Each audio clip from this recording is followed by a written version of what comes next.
I began to work at Langley in the summer of 1966.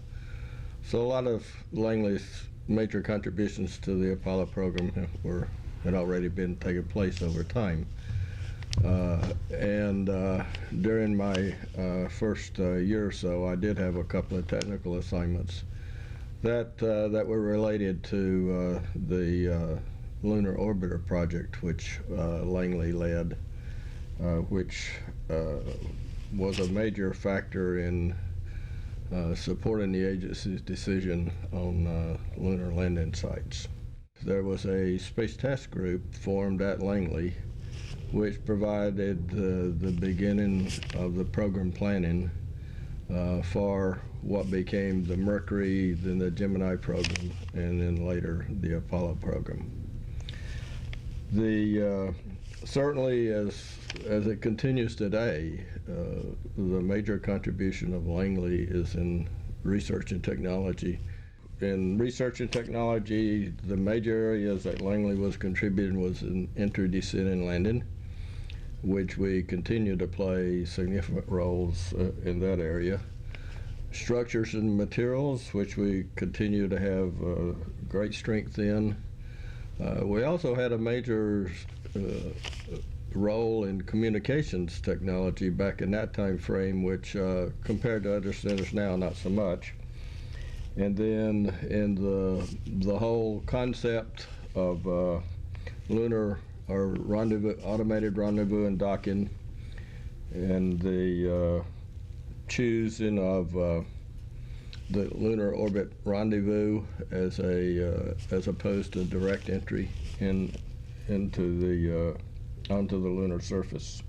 We developed some rendezvous and docking ground test facilities and simulation facilities that were very active, both for Mercury, Gemini, and then Apollo. Another aspect of the landing on the moon is when you're landing on the moon, you're in 1/6G as opposed to the Earth's G. So that's a very different dynamics. So Langley built what is still here. We call it Landar now. So, but it was the Lunar Landing Test Facility. Basically, I think is what we called it back then. So the Langley engineers developed a technique to simulate the 1G environment by a series of cables. So the final 100 feet or so, 75 to 100 feet of descent and landing could be simulated with the astronauts in control of the guidance of those landing vehicle tests. But my first technical assignment at Langley, when I came to work in the summer of '66, was to do some thermal analysis on the lunar orbiter. I wasn't contributing to the thermal design. The spacecraft had been designed. It was down at the Cape being integrated into the launch vehicle, but the Lunar Orbiter project became concerned about, for extended stays on orbit, whether there would be some parts of the spacecraft that would become too hot and create problems with sensors and other instrumentation that were on the spacecraft. So I did a number of thermal analysis to help the team gain confidence that those particular areas that they were worried about were not going to get overheated. It was a very congenial place to work. There was I was a new employee.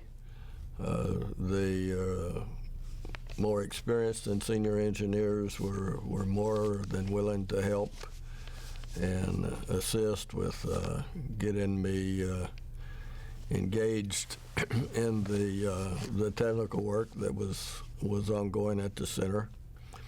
The communications is just totally different.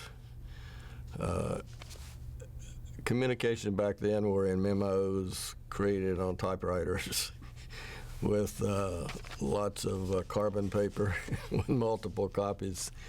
I learned a lot. I worked with a lot of smart people. I was given good technical work and technical assignments to do.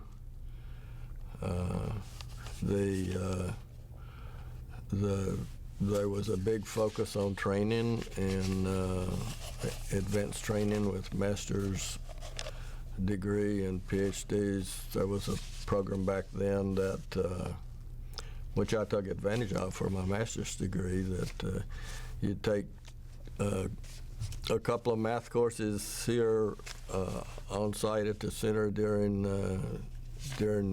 my first year, and then they actually supported my going back and doing residence on campus for 2 quarters working on my master's degree.